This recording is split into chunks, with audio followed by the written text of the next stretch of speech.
Very happy noon to everybody. Whenever we make a choice, we are changing our future. These choices may be conscious choices or sometimes inevitable ones.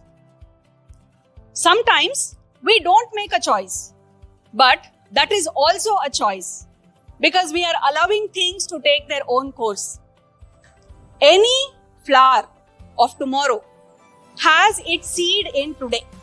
Any choice that we make, any decision we need to make today is going to affect our future, is going to affect our tomorrow. For that, to make proper choices, to take good decisions, what we feel is best at that time, we need to become cool.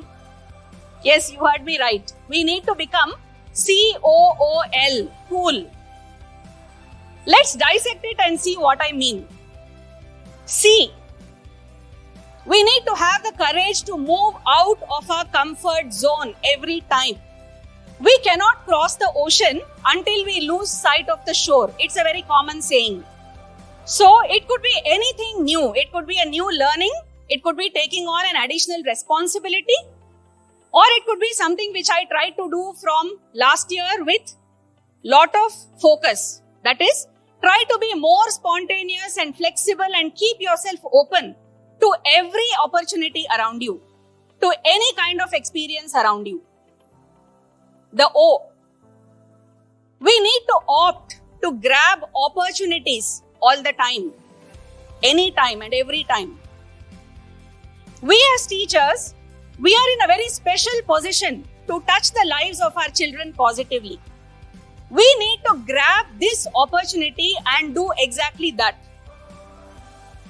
We need not wait for some big things to happen.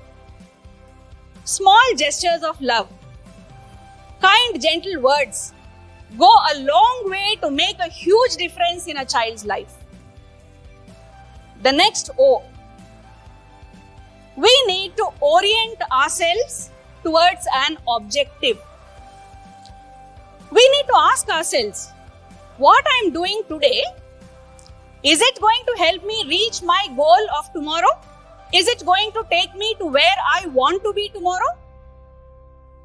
Setting an objective is the first step to making the invisible into the visible. The intangible, something you can't see or touch, you can make it tangible by setting an objective. And all these objectives will help us to achieve the greater goal in life. And in our careers, if I have to say, it is student empowerment and well-being. The L in cool.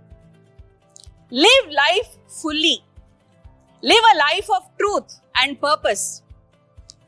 It's not easy to delve deep into ourselves, try to find our purpose, then come out of it realizing the self. Not all of us will be able to do that. It just doesn't happen like that. We won't be able to find our passion and purpose and then pursue it maybe. But by living life fully, we will definitely understand what is important to us. When I do some work, I know what is my capability, what is my competence. I know what is my purpose in doing that work. If I apply myself and offer myself, my whole and soul, to my roles in life as maybe a child, a daughter, a mother, a spouse, a teacher, a mentor, a friend, I know that I will find myself. So whatever seeds we sow today of trying to find yourself through work is going to reap its benefits tomorrow. So we should not wait for tomorrow to come. In the Bhagavad Gita, it is said that Karma Marga is one of the paths to liberation. Sounds very philosophical, but no, it can be applied in real life. It is a path where you take an action without any selfish motives.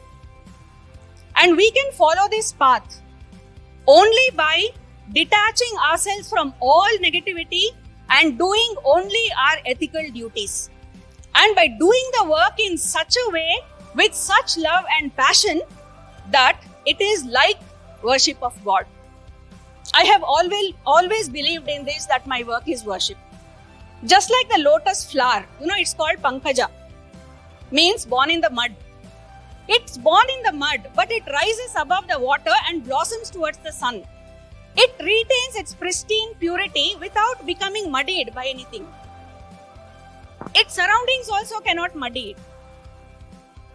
So we need to be like the lotus flower, always shunning negativity, shunning all inhibitions, and try to live up to our true potential and our purpose. So this is the first step, or this is the way in which we can move on and try to create a better future.